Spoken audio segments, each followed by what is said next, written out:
Hello everyone, कैसे आप सभी। मैं हूं पास्टर अबनाब। Hindi Bible study episode number 17 में मैं आपका स्वागत करता हूं। मुझे पता है काफ़ी लंबा समय हो गया है बाइबल स्टडी क्लास नहीं आई है, थोड़ा सा काम ज़्यादा पड़ गया था और लेकिन कोई बात नहीं, अब जो है आपके पास प्रॉपर बाइबल स्टडी जो है क्लास आती रहेगी। ओके, तो चलिए शुरू करते हैं, आपका टाइम ज़्यादा ख़राब नहीं करते हुए। ओके, तो हम लोग पढ़ रहे थे मत्ती अध्याय 4 और उसका जो है चौथा पॉइंट जो मैंने आपको बताए थे ना, जो बड़े बड़े जो सेक्शन मैंने बनवाए थे, तो उसका चौथा सेक्शन होगा यीशु की सेवकाई और शिक्षा। इसको हम रीड करने वाले हैं क्योंकि हमने पिछले एपिसोड में क्या पढ़ा था, यीशु मसीह की परीक्षा के बारे में पढ़ा था। तो मत्ती अध्याय 4 वचन 12 से लेकर अध्याय 26 के वचन 35 तक ये सेक्शन चलेगा यीशु की सेवकाई और शिक्षा, कि यीशु कहाँ गए और यीशु मसीह ने क्या काम किया और किन किन लोगों को चंगाई दी और क्या शिक्षा दी। मिनिस्ट्री के सारे काम जो यीशु मसीह ने मिनिस्ट्री वर्क किया उन पर हम डिस्कस करेंगे, ठीक है। तो इसके अंतर्गत जो है चौथा पॉइंट है, इसके अंतर्गत जो है पहला पॉइंट आता है गलील में सेवा का आरंभ, क्योंकि आपको पता है मिनिस्ट्री की शुरुआत ही गलील से हुई है। मत्ती अध्याय 4 के वचन 12 से हम स्टार्ट करेंगे। देखिए क्या लिखा है। जब उसने यह सुना कि यूहन्ना बंदी बना लिया गया है तो वह गलील को चला गया। और अगला वचन कहता है वचन 13, और वह नासरत को छोड़कर कफरनाहूम में जो झील के किनारे जबूलून और नप्ताली के देश में है जाकर रहने लगा। जो मैंने पहला पॉइंट डलवाया था गलील में सेवा का आरंभ, इसके अंतर्गत मत्ती अध्याय 4 वचन 12 और 13 ही आते हैं और उसके बाद फिर दूसरा सेक्शन आता है नासरत में तिरस्कृत और कफरनाहूम को जाना, ठीक है। तो प्रश्न हमारे सामने ये आता है कि यीशु मसीह ने नासरत को आखिर छोड़ा क्यों। क्योंकि आपको पता है जब बपतिस्मा हो गया था, बपतिस्मा के बाद जब उनकी परीक्षा स्टार्ट हुई, परीक्षा स्टार्ट होने के बाद जब यीशु मसीह गए तो वो नाजरत के लिए ही गए थे। और आप ये पढ़ सकते हैं लूका अध्याय 4 वचन 14 से 30 में, आप इसे रीड कर सकते हैं। और नाजरत जो कि उनका घर था, वहां पर यीशु का तिरस्कार होता है और वो यीशु को मना कर देते हैं, क्योंकि वहां पर क्या लिखा है आप पढ़ेंगे कि नबी का अपने घर में आदर नहीं होता। यीशु मसीह का वहां पर आदर नहीं हुआ था, तो यीशु मसीह ने नासरत ही छोड़ दिया था क्योंकि वहां पर उनकी शिक्षा कोई सुनने वाला ही नहीं था। तो फिर उसके बाद वो वहां से निकलकर कफरनाहूम चले गए, जैसा कि आपने वचन में पढ़ा ही है। आपको पता है यीशु मसीह शिक्षा देते रहते थे, लेकिन अधिकृत रूप से एज ए मिनिस्ट्री उन्होंने वर्क तब तक नहीं किया था जब तक यूहन्ना बपतिस्मा देने वाला बंदी गृह में डाल नहीं दिया गया था। यूहन्ना बपतिस्मा देने वाला जब बंदी गृह में चला गया, तब यीशु ने जब सुना और उसके बाद यीशु मसीह ने अपनी सेवकाई स्टार्ट की। और यीशु मसीह ने जो सबसे पहले अपनी सेवकाई स्टार्ट की वो गलील से की, और इसीलिए उसे गलीलियन मिनिस्ट्री भी कहा जाता है। जैसे आज के टाइम पर आप भारत में देखते हैं कि मिनिस्ट्री अपने नाम के आगे मिनिस्ट्री लगाते हैं, एक्चुअली में ये गलीलियन मिनिस्ट्री ही थी, सिर्फ गलील की मिनिस्ट्री थी और यीशु मसीह जो है इसके हेड रहे। अब मैंने कहा यूहन्ना बपतिस्मा देने वाला बंदी गृह में डाल दिया गया, अब इसका भी कोई कारण रहा होगा, यूहन्ना बपतिस्मा देने वाला बंदी गृह में क्यों डाल दिया गया। और मैंने तो आपको बताया था यूहन्ना बपतिस्मा देने वाला बंदी गृह में क्यों डाला गया। फिर भी आप पढ़ सकते हैं मत्ती अध्याय 11 वचन 1 से 14 और फिर अध्याय 14 वचन 1 से लेकर 12। ये दो वचन हैं ऐसे जहां पर आप यूहन्ना बपतिस्मा देने वाले के बारे में आप पढ़ सकते हो। आप अभी पढ़ लीजिएगा और नहीं तो फिर अगला जब हम आएंगे इस पॉइंट पर तब तो आपको पता चल ही जाएगा कि बंदी गृह में वो क्यों डाला गया था। अब आपको पता है ये जो घटना घटी है, नाजरत में यीशु मसीह का तिरस्कार हुआ और कफरनाहूम में यीशु चले जाते हैं, आपको पता है यहाँ पर एक भविष्यवाणी पूरी हो गई। ये भविष्यवाणी के ही अनुसार था, ये अलग से कुछ नहीं हो रहा था। यीशु के साथ जो हो रहा था वो सब भविष्यवाणी पूरी होने के लिए हो रहा था। यशायाह अध्याय 9 वचन 1 से 2 में यशायाह भविष्यवक्ता की यह भविष्यवाणी पूरी हो जाती है। क्या लिखा यशायाह अध्याय 9 वचन 1 से 2 में, तो भी संकट भरा अंधकार जाता रहेगा। पहले तो उसने जबूलून और नप्ताली के देशों का अपमान किया, परंतु अंतिम दिनों में ताल की ओर यर्दन के पार की अन्य जातियों के गलील को महिमा देगा। लोग अंधियारे में चल रहे थे, उन्होंने बड़ा उजियाला देखा, और जो लोग घोर अंधकार से भरे हुए मृत्यु के देश में रहते थे उन पर ज्योति चमकी है। और ये भविष्यवाणी मत्ती में पूरी हो जाती है। आपको पता है उन दिनों यशायाह भविष्यद्वक्ता ने यह भविष्यवाणी की थी कि इस क्षेत्र में प्रकाश आएगा। और मसीह का कार्य क्या था? मसीह का कार्य था अंधकार में ज्योति लेकर आए, यही उसका मुख्य उद्देश्य था। और वहां पर यशायाह की भविष्यवाणी इस तरह से पूरी हो जाती है ना अद्भुत। और वचन 16 आप अपनी बाइबल में देखिए, ये वचन 16 में जो ज्योति का जिक्र किया गया है, ये ज्योति यूनानी भाषा का एक शब्द है एक्चुअली, जिसे फोस कहते हैं, PHOS, फोस। ये यूनानी वर्ड है जिसका मतलब क्या होता है? उधार ना ली गई, मतलब असाधित या असीम या निर्बाध ज्योति, संपूर्ण अंधकार के विपरीत। कोई ज्योति ऐसी नहीं कि उधार ली गई हो, किसी अन्य सोर्स से ली गई हो, किसी दूसरे स्रोत से ज्योति ली गई हो, ऐसी ये ज्योति नहीं थी।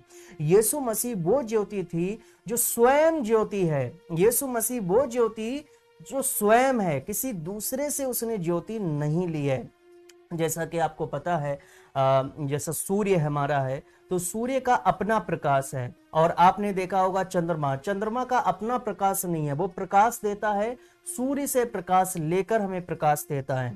तो चंद्रमा का अपना प्रकाश नहीं है, फिर भी वो चमक रहा है, हमें दिखाई दे रहा है और हमें ज्योति दे रहा है, लेकिन वो सूर्य से लेकर, लेकिन सूर्य अपनी रोशनी देता है, अपनी ज्योति देता है।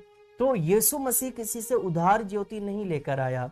यीशु मसीह ऐसा नहीं था कि उसने कोई पंथ स्टार्ट कर दिया हो और उस पंथ के पीछे पीछे सब लोग चलने लग गए और ज्योति आ गई और उनका कोई गुरु ऐसा रहा होगा, अलग से गुरु रहा होगा, ऐसा कुछ भी नहीं था। जैसा कि आज के टाइम पर आप देखते हो कि उनको वहां दर्शन मिला, वहां प्रकाश मिला, वहां ज्ञान प्राप्त हुआ, या दूसरी जगह ज्ञान प्राप्त हुआ, या ऐसा उन्होंने देखा तब उन्हें ज्ञान मिल गया, ऐसा कुछ भी नहीं था यीशु मसीह के लिए। क्योंकि वो सब जितने लोगों को बाद में ज्ञान मिला, ये सब क्या था? अलग से दूसरों से उधार ली गई ज्योति है। लेकिन यीशु मसीह के लिए जो यूनानी वर्ड जो यहाँ पर दिया गया है फोस, इसमें किसी दूसरे से उधार ज्योति नहीं ली गई से संबंधित है, कि किसी से भी वो ज्योति नहीं ली गई है। ये असीम है, ये निर्बाध ज्योति है और संपूर्ण अंधकार के विपरीत है। जितना भी अंधकार दिख रहा है, ये पूरा टोटल विश्वमंडल, आकाश मंडल, ये सब के विपरीत जितना भी अंधकार है, इसके सब के विपरीत वो रोशनी है, वो अतः पुंज है, वो अतः ज्योति का स्रोत है। ओके, तो मेरे प्यारे साथियों, आपको ये बात तो समझ में आ ही गई होगी कि यीशु मसीह किस तरह की ज्योति है। इसीलिए कहता हूं बाइबल क्लास जरूर ज्वाइन किया करो, ताकि आपको बहुत अच्छे से प्रभु और सिखाए। मैं चाहूंगा कि और आप सीखें। तो इस शब्द को विशेष रूप से परमेश्वर और मसीह के लिए प्रयोग किया गया है बाइबल में। इस ज्योति को जब जब आप देखना तो हमेशा याद रखना वो ज्योति फोस शब्द से ली गई है। अपनी बाइबल पर लिख लीजिएगा, नहीं तो भूल जाओगे, नोट्स तैयार करते रहना। अब तीसरा पॉइंट आता है परमेश्वर के राज्य का सुसमाचार प्रचार करना।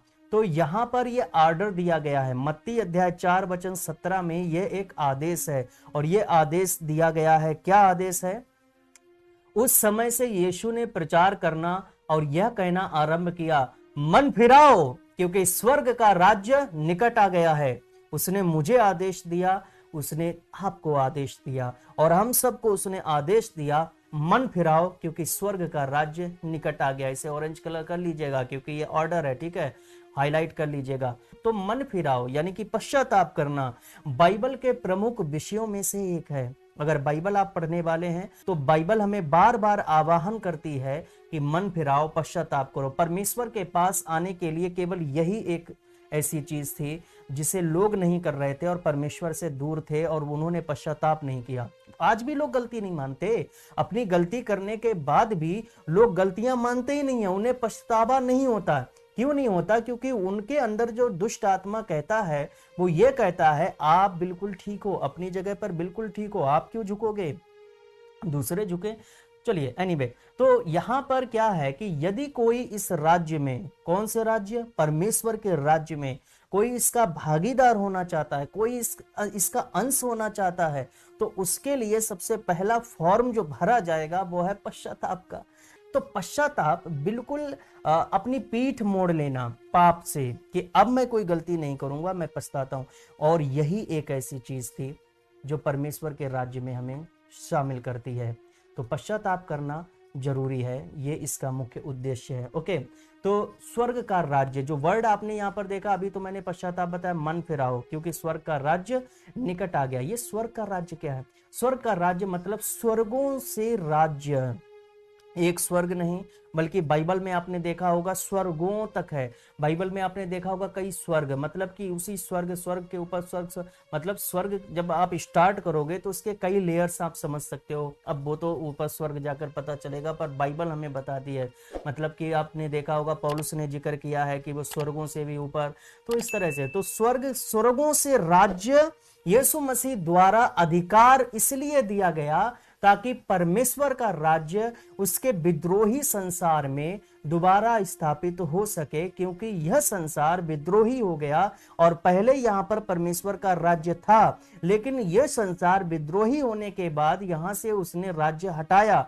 तो परमेश्वर का राज्य दोबारा स्थापित हो जाए तो स्वर्गों से वो अथॉरिटी यीशु मसीह को दी गई। यीशु मसीह उसी अथॉरिटी के कारण इस पृथ्वी पर उसने परमेश्वर के राज्य को बढ़ाया और अब वो हमें दे दिया और हमें उस राज्य में शामिल करके उसने हमें यह काम सौंप दिया कि हम दूसरों को सिखाएं मन फिराओ क्योंकि स्वर्ग का राज्य निकट है। ओके, तो आज की बाइबल स्टडी में हम इतना ही करेंगे। और चौथा पॉइंट जो है वो है पतरस और अंद्रयास को बुलाया जाना। इसे हम आगे स्टडी जल्दी करेंगे, परसों या फिर 2-3 दिन में क्लास आ जाएगी। ठीक है, तो चैनल को सब्सक्राइब कर लीजिएगा और वीडियो को लाइक कर दीजिएगा और अपने सभी मित्रों के साथ शेयर कर दीजिएगा। ये मेरी गुरु दक्षिणा है। प्रभु आपके साथ हो, प्रभु की आशीष आपके साथ हो, प्रभु आपके मन बुद्धि को खोले और प्रभु आपको बहुतायत के साथ आशीष दे, और ताकि आप अच्छे से बाइबल स्टडी कर पाएं, यीशु मसीह के नाम में, आमीन। Okay, God bless you, bye bye.